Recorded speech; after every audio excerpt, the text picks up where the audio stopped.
he figured out a way very early on to get his message across without having to go niche with his marketing. Like, he really reaches the whole world. He just isn't preachy about it. I don't need nothing else. Every time I'm with you, yo, it's something else. It's a fact, and it's nothing else. Got your hand out, you don't even need a help. Ooh, I don't need nothing else. Every time I'm with you, yo, it's something else. It's a fact, and it's nothing else. Got your hand out, you don't even need a help. Ooh, that's right. I don't need nothing else. That's right. King's Dream Entertainment. Last question, and I've asked you this over email a long time ago. I don't know if you remember. I don't. My niche. No, it's quite okay. I'm sure you get thousands of emails, and I'm grateful that you would reply to mine. I reply to all of them. Yeah, do you? I don't return calls. Like, if you said, Wendy, I called you once, I would have been embarrassed because I don't return calls. It's too time consuming.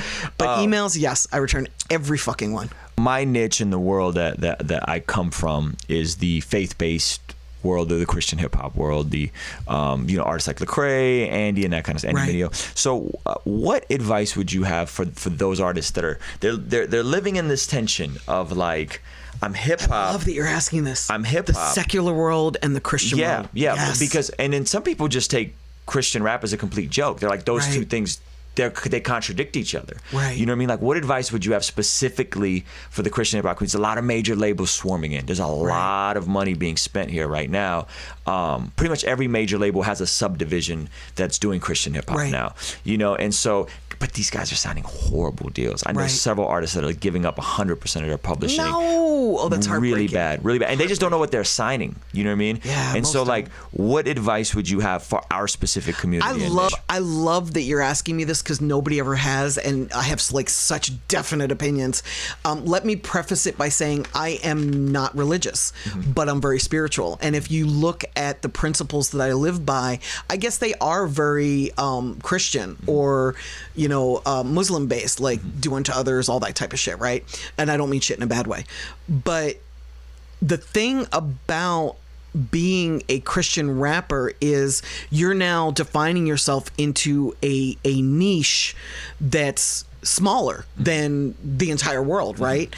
Chance the Rapper is a Christian rapper. I don't know if you know this, but he is absolutely a Christian rapper. And he figured out a way very early on to get his message across without having to go niche with his marketing. Like, he really reaches the whole world.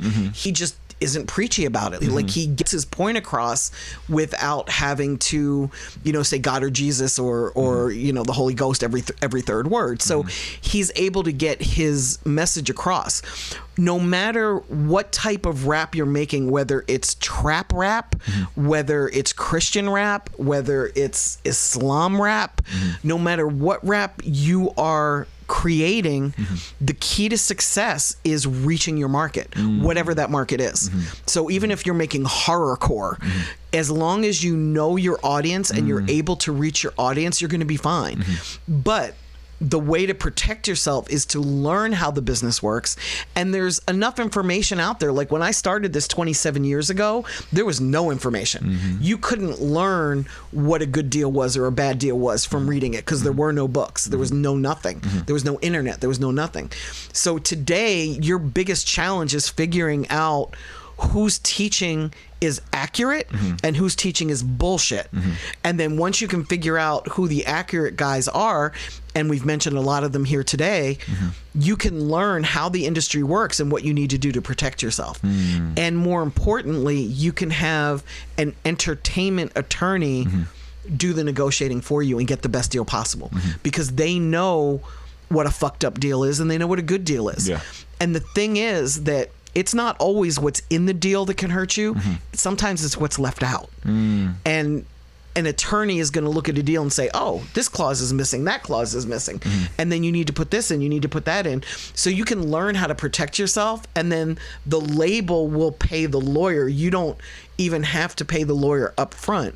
A lot of lawyers will do this for a percentage of the back end or for payment from the label on the back end. So there's no excuse for somebody to get jerked today. None. Zero. Yeah, that's good. I think this is you said your values that you live by, and I forgot who told me, but they said that one of your values is treat ordinary people like superstars and treat stars like regular people. I love that.